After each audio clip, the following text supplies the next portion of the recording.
Online media তারাই আসলে অনেকে অনেক বড় ঝুঁকি নিয়েও আমাদের আন্দোলন সংগ্রামের কভারেজ দিয়েছে। প্রকৃত অর্থে আপনাদের সাথে তো আমার একেবারে ওতপ্রোতভাবে সক্রিয়ভাবে কাজ করার দেখার সুযোগ হয়েছে, অনেককে ব্যক্তিগতভাবে খুব ভালো করে চিনি।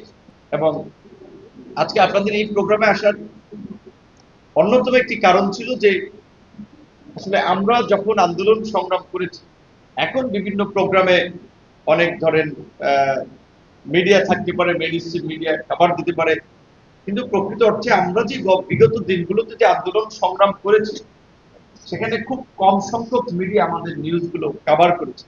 সেখানে multimedia, social media, online media যারা কাজ করেছে তারাই আসলে অনেকে অনেক বড় ঝুঁকি নিয়েও আমাদের আন্দোলন সংগ্রামের কভারেজ দিয়েছে।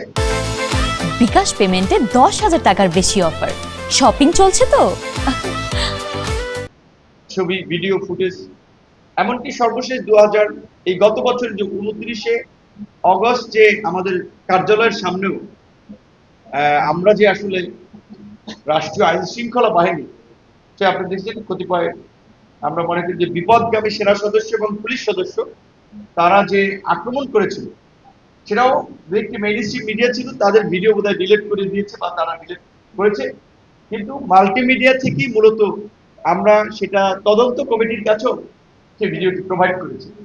তো আপনাদের এই প্রতিদান স্বরূপ মনে করি আপনাদের সাথে থাকা দরকার, আপনারা একটা অনুষ্ঠানে দাওয়াত করেছেন, আসা দরকার। সেই দায়বদ্ধতার জায়গা থেকেই শেষের দিকে হলো এসেছি। এবং এইটুকু বলতে পারি যে মিডিয়ার প্রতি বিশেষ করে আমরা এই বাস্তবতাটা উপলব্ধি করেছি।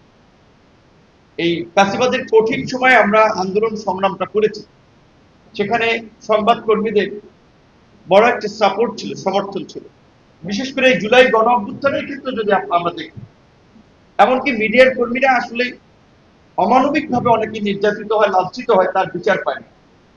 এই সংবাদ কাভার করতে গিয়ে আমরা নারী যারা সংবাদকর্মী তারাও হেনস্থার শিকার হয়েছে, কিন্তু অনেকে বলতেও পারেনি, আবার অনেকে তো বলেছে, কিন্তু তারা বিচার পায়নি।